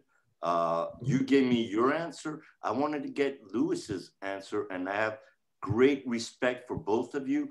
If you don't believe that after working with me for this long, then there's nothing I can do to convince you. But that's not correct. That may be correct for other people, but not me. I'll let you continue. Thank you. So I'd like to point out that Louis's answer was the same one that I gave. I'd also like to point out that after 45 minutes of speaking with Dan, he very quickly goes, well, I can't be part of any of that, and I quit. He said it so fast that it was a prepared statement. So Louis noticed that somebody already asked the question. I already answered, and he says, I'm so disgusted by that statement. I want nothing to do with you guys, and I rescind being on the board. And then he comes and asks you the same question. So that's a fact, just leaving it out there. Let's talk about the actual attack angle. But Marcus, real quick, these videos get published, right, publicly? Mm-hmm. So now if anybody else has a question about that article, they now have an answer. Sure. That conversation you had with Mr. Costa isn't recorded. Now there's a public record of clarifying that article. for anybody else who has a question about it. So there's nothing wrong with it. And I don't know Mr. Costa like you do, but I don't have any problem with him asking and wanting to see the answer from the person who actually wrote the article. You know, maybe he has his questions or suspicions and he wanted to hear from the actual author instead of someone who spoke on his behalf. I might do the same thing if I was interested in, you know, clarifying something I didn't understand and someone was speaking and giving me an answer, but that wasn't the person who actually wrote it. I might follow up and ask the actual author if I had the chance. That's exactly what I did, Louis. Thank you. Thank you. That's all I need to say. Okay. There's a couple other facts you guys should know. We had 3 other board members get pulled away at the same time that Daniel left. Additionally, I've had harassing text messages every single morning about bringing you on the board. So Daniel coming here is not isolated incident. It goes along with 3 other people leaving, 5 other people harassing me on text messages, and about 7 phone calls saying, don't do anything to have Louis there. I don't believe it's an isolated incident, and I don't believe it stands alone. I'll just leave it there. I'd like to address the specific comment of the California is a cancer on the United States. That's language that I worked with Louis to develop because it's language that works for conservatives. As I told the 5 different people who called me this week asking about the post about Trump, what I said was, look, that was Louis's opinion. Secondly, we're trying to reach out to conservatives. You can't say, hey, you guys suck, but talk to me. You have to use language that they appreciate. And so we were doing that to reach out to them. One of the things that we've used for years is that California is a cancer. And if you get rid of California, America becomes a magical, wonderful place for you. We said that because that works for conservatives. So Louis was repeating a tagline that we had developed. He was saying that I personally am a Trump supporter, not the organization. And we were trying to showcase him as one of the members of the board to reach out to conservatives. I said that to 5 different people. That hasn't stopped other people from making posts suggesting that all of Yes California supports Donald Trump and is racist in itself. So let's be cognizant of what's actually going on. Now, perhaps I'm being a little bit aggressive here. Point taken. But everything I just told you is going on in the background, brother. Just know that. Okay. These are not isolated incidents. Nobody just walking up in here going, oh, I just stumbled into this conversation. No, you didn't. Okay, Marcus, I hear you. But now let's just let it be that there's a public record of the answer for other people who may have the same question. And I don't have any problem with that question. You have different perspective and kind of a point of view on what's going on because you've been taking phone calls and text messages. That's fine. I appreciate that. But you know, we've been saying to conservatives for years, and we've developed several campaigns to that effect, such as the Consent of the States campaign, which was modeled after the conservative Convention of States campaign, which was trying to call for an Article 5 convention. We took that same general principle and said, hey, if California gets consent of the majority of the states, then that's what constitutes consent of the states in Texas versus White. Texas versus White doesn't say that we need congressional approval or the Senate approval or the president or anything like that, constitutional amendment. It's just consent of the states. And so what constitutes consent of the states hasn't been actually decided in black and white. But one interpretation could be, well, if the states had a convention and a majority of the states voted to allow California to secede, that, in my view, could be argued as consent of the states. And so we created the whole campaign about consent of the states, specifically to reach out to conservatives who want an Article 5 convention. We had a map on our website that was similar to the map that the Convention of States people have.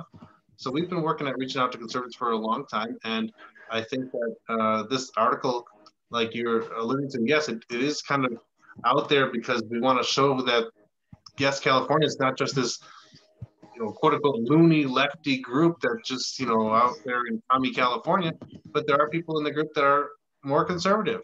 So we have that article that does demonstrate that because the group is diverse in political ideology.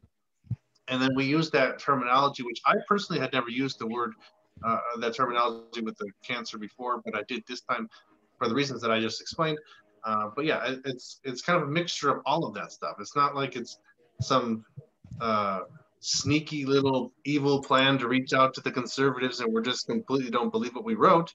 No, I believe what I wrote. It doesn't reflect the view of everybody in the group, but it does also achieve the goal, aside from me being able to express my personal views, of showing conservatives that this is a group that they can work with. And we have worked with them because they invited you to that convention in Texas a couple of years ago. And you were able to network with them. Why? Why? Because they know that we are open to working with them. And not a lot of groups on the left reach out to groups on the right, except Yes California. Yes California. I don't know if you can find many conference calls that have a leftist, so-and-so leftist progressive California group on the same political call with a representative of a Republican conservative Texas group. Those are the two opposite ends of that spectrum there. So we are unique in that respect. And I think that's kind of a conglomeration of reasons and motivations behind that article, aside from the simple fact that I wanted to express my views personally. But by doing so, I can also achieve some other goals. That's killing multiple birds with one stone.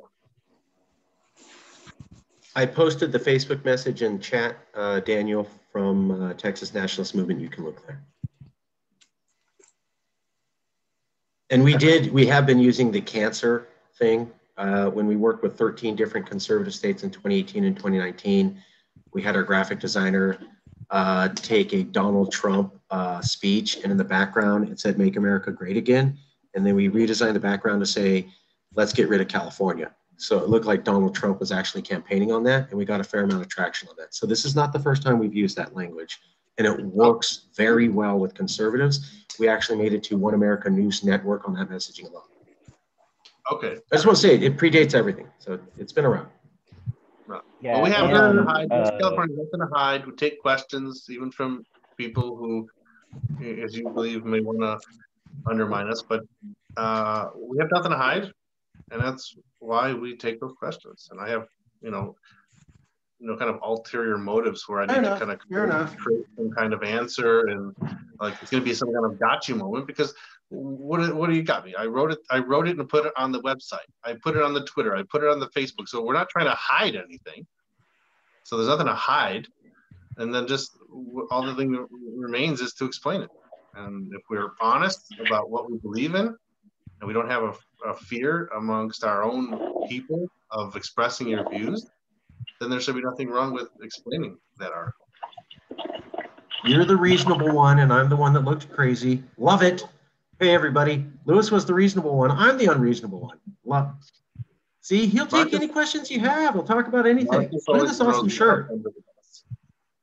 Yeah, I think it's kind of funny how many people, I mean, it was only a few, but, some people that we really figured would not have these sorts of problems with Lewis being on the board, and then they've got these problems, and it turns out Lewis could have been the best thing for them, for their, project. Yeah, well, I think that question's been answered. Daniel seems to be satisfied with it, no matter who he is. If he's legitimately asking or not legitimately asking, he's saying he's satisfied with the answer. So maybe we can move on to the next thing. Any other questions for Lewis about marketing or anything else? He's here. We'll take any questions. So if not, I'm gonna go to bed. Lewis, do you think that it would be effective as a method of getting support from the Russian government by putting our movement in the context that, look, the Soviet Union broke up and it now Russia is on its own, and so California wants to do the same sort of thing, to just break away from the United States, and this is similar to what already happened in the Soviet Union. Do you think that would be an effective strategy? I think that people in North America have such a negative opinion of anything Russian that it might not fall upon the right ears. But I think that we have spoken about other international examples that could actually work more effectively. One that I like is the example of Czechoslovakia and Slovakia separation from each other. It's a peaceful example of separation. There's no war there. It was done diplomatically, peacefully. And it's also not Russia or communist Soviet Union or something like that. Because as soon as it's a trigger word. So I think that just by bringing up Russia and saying, like, I got in trouble with that a couple of years ago, actually, because I had said something along the lines of, we want California to separate, kind of like how, and have a referendum, kind of like how they had in Crimea. Well, then the media goes and says, oh, Lewis wants California to join Russia because the result of the Crimean referendum was for Crimea to join Russia. Well, obviously our referendum wouldn't be to join Russia. So I think that when you take examples of Russia applied to this campaign, they're gonna play with words and they're gonna portray it the wrong way.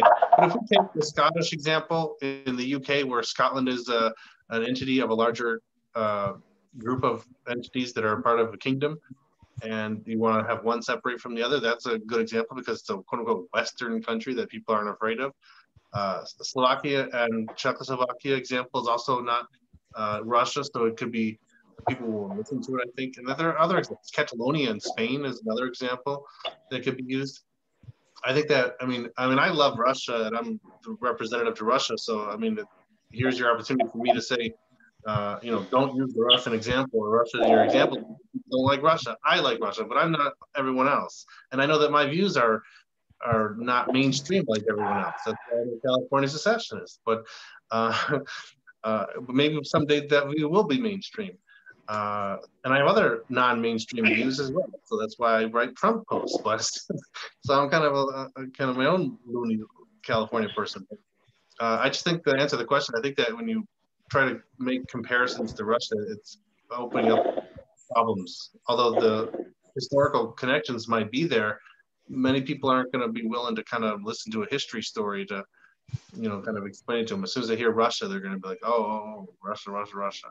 So I don't know. I think between ourselves, it's an interesting kind of conversation to talk about the parallels, but I don't know if for a marketing thing, go out there and say, this is what the Soviet Union did, so let's do that too, would be an effective method.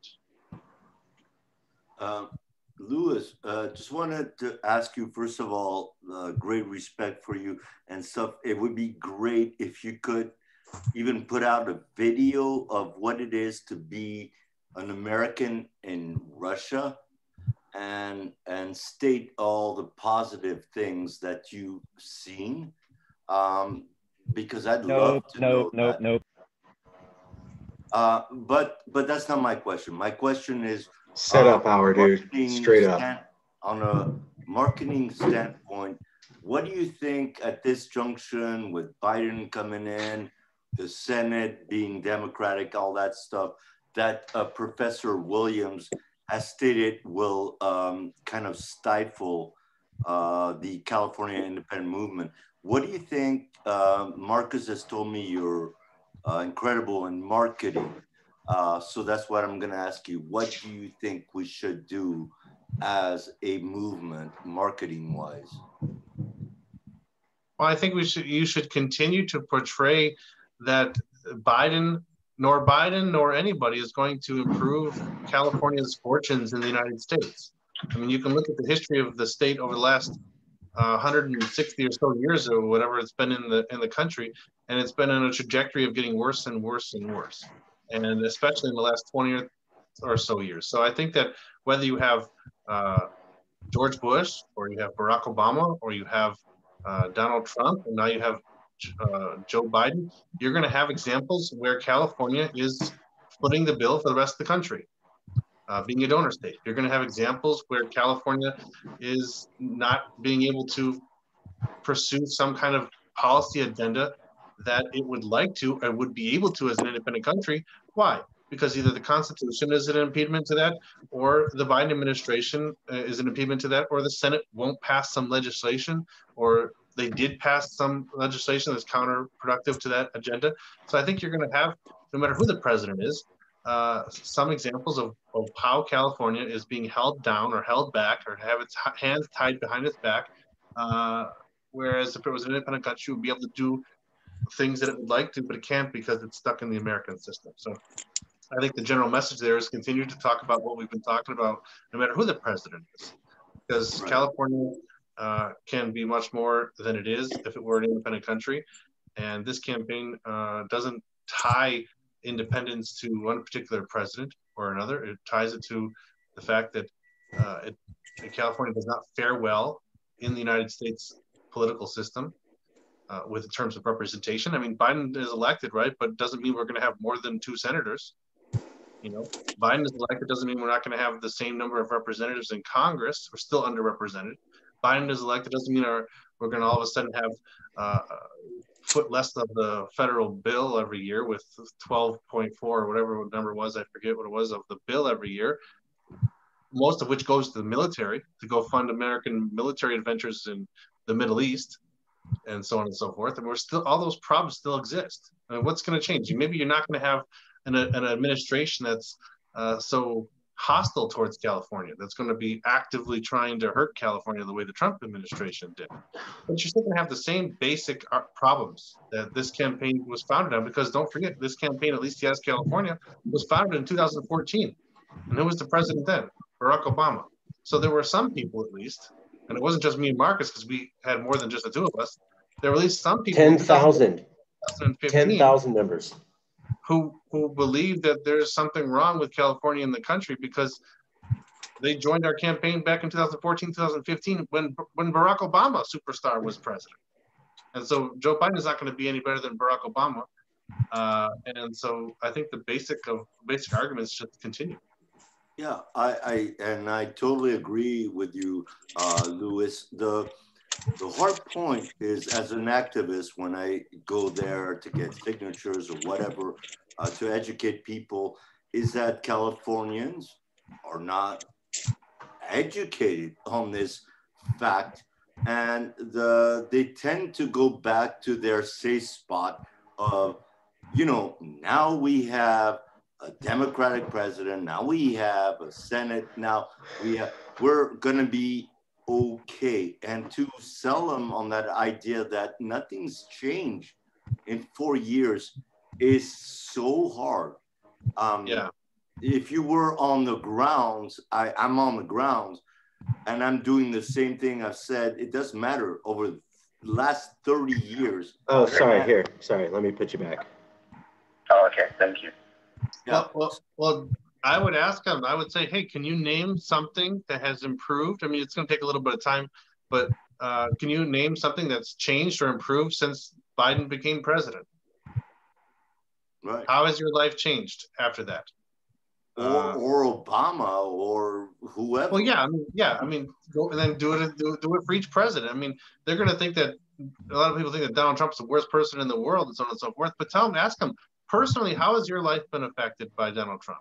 And I think that maybe if you have immigrants, they could say something to that effect. But I think a lot of people wouldn't be able to name a specific thing that changed in their life, if you take away the pandemic thing, that changed in their life as a result of Donald Trump. Now, when Biden comes in, they're going to say to you, like you said, oh, we have a Democratic president and Senate and so forth. So then it's okay. What's the result of that? Has anything changed? Has anything gotten better? I don't think that they're going to be able to list those reasons. Barack Obama, what changed in your life? For each president, you can name some kind of crisis that the country faced and how people actually got worse during that time period, no matter who they are. So that goes back to what I was saying in the beginning, where the Democrats and the Republicans are 2 feet of the same problem. Exactly. So when people recognize totally agree. No matter who's in control, the body is still being moved in the same direction. And totally agree. That's the body that we want to detach ourselves from. Totally agree. Humans they need like really adverse effects to react. And this is just placating them into just going, again, everything's okay and stuff. And I'm just ask them real quick, just say, hey, yeah, Biden might be president, and they might have a slight majority in the House of Representatives, and the Senate might technically be Democrat because Kamala Harris can vote the tie-breaking vote there. But in the Senate, you need 60 votes to pass legislation. because of the what's it called, the filibuster, Right. and Republicans are going to be able to filibuster things they don't like, Right. and they're not going to be able to achieve very much unless they get Republicans to support it. And if they need Republican support to pass legislation, then how progressive can that legislation be? Yeah. And so therefore, if I agree. we're not going to be able I to just pass wonder how progressive long legislation at the can, federal level, that's holding California back from pursuing its progressive values. I agree totally with you. I'm just wondering how long can they be apathetic to this, you know, language, and you know, going back from one administration to another, to another, to another. How long? Why right now aren't they really, you know, protesting against this? I'm just wondering the tolerance of Californians to put up with this. Well, I think that actually, I mean, as you know, I'm a Trump supporter, but I think that Joe Biden, actually, his election is something that's very helpful for the CALEXIT campaign because of what you're talking about. A lot of people right now, for the next couple months, are going to think that things are going to get better all of a sudden. Well, let's wait 6 months. Let's wait a year. And all of a sudden, they're going to realize that nothing has gotten better. Then they're going to be able to say what? They're going to say, oh, well, at least they could right now. They could say, well, once we get rid of Trump, things are going to get better. Well, let's wait a year. And then what are they going to say? Well, we need more time for that. Right. Well, every time they ask you, we need a little bit more time, just tell them that time is ticking and people don't live forever. And you're going to die someday. And how much of that time do you want to be waiting for Biden or waiting for a Democratic president to make some progress? And how much of that time do you want to be running your own country, a country of Californians run by Californians, the same way that the people of Texas, the best people to run Texas are Texans, the best people to run California are Californians. You have a limited amount of time on this planet. How much time are you going to spend waiting for Washington to make something happen? That's a great point. That's a great point. And you know, one thing I like to tell to a lot of Californians who are still on the Biden got elected, so the unicorns are coming train. I remind them that Biden did not spend one moment even considering campaigning here. He did not for one moment even want to pander to Californians, whether he meant what he said or not, right? He wouldn't even go that far with it. Well, yeah, because California voted for Bernie Sanders. And his right-hand person is a Californian, so automatically he had it locked in, right? But like, look at Obama. Obama even knew you have to campaign in California if you want California votes. You have to acknowledge Californians if you want Californian votes. And just like, you know, the other big states, New York, Texas, Florida, right? Ohio, Michigan. If you want their votes, you gotta go to them and you gotta make some sort of semblance of, hey, I'm with you. We are all in this together. And this current, you know, incoming unicorn did not even care enough to make a semblance of a try to do that. Well, I think there's going to be a lot of disappointed Californians in the next year who are going to realize that things didn't really get all that much better. I mean, maybe the pandemic will subside in large respect due to the fact that we have the vaccines now and more vaccines are coming. But realistically, I think that people are going to realize we're on the same page that we were under Trump, the same page that we were under Obama, and it's time to turn the page. So that time is coming forward when people realize that their hope for some change was let down by the fact that nothing changes when you elect a new president. The only way to elect a new president is to have a new country.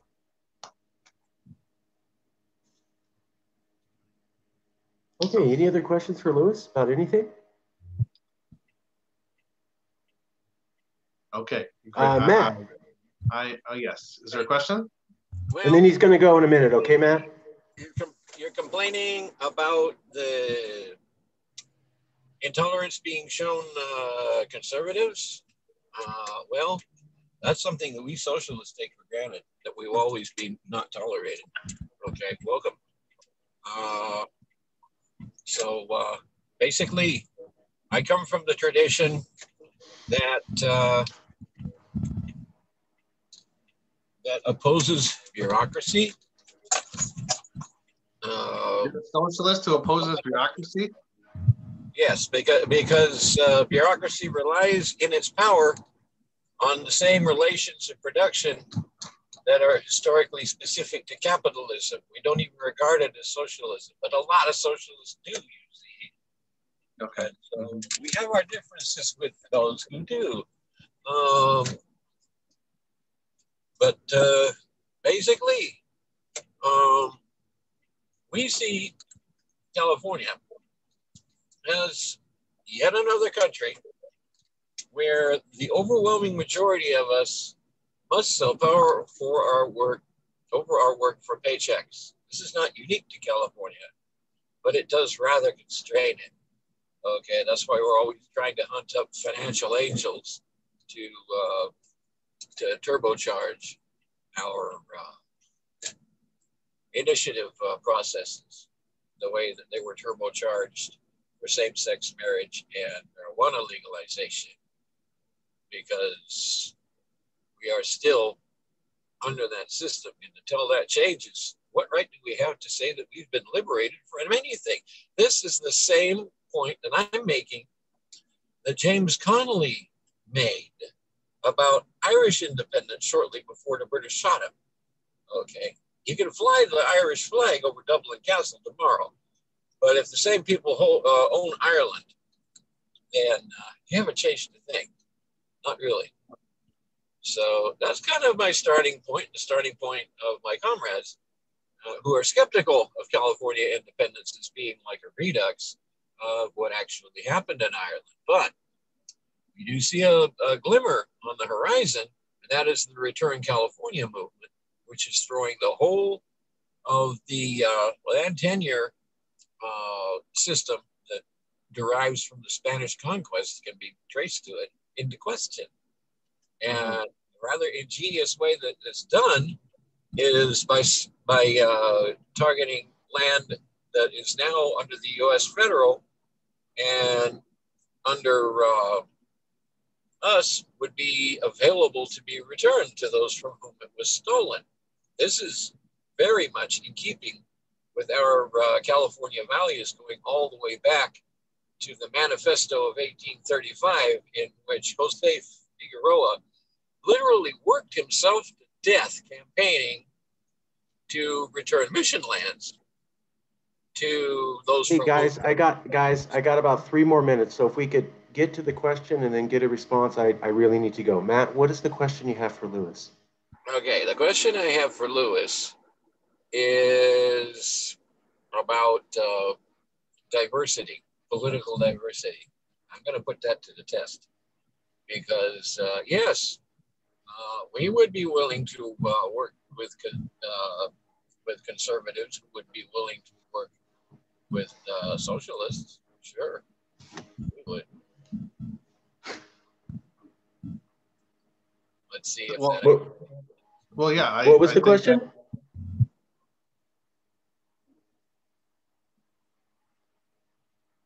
So, would you be willing to work with socialists? My position on political diversity is that everyone ought to have their voices be represented, and the way that I support that idea is by supporting proportional representation in legislature, by allowing, if the socialists can garner a certain number of votes, then they get a certain number of seats in the legislature. I may not be a socialist, but I think that if you're a socialist, you're welcome in this particular organization.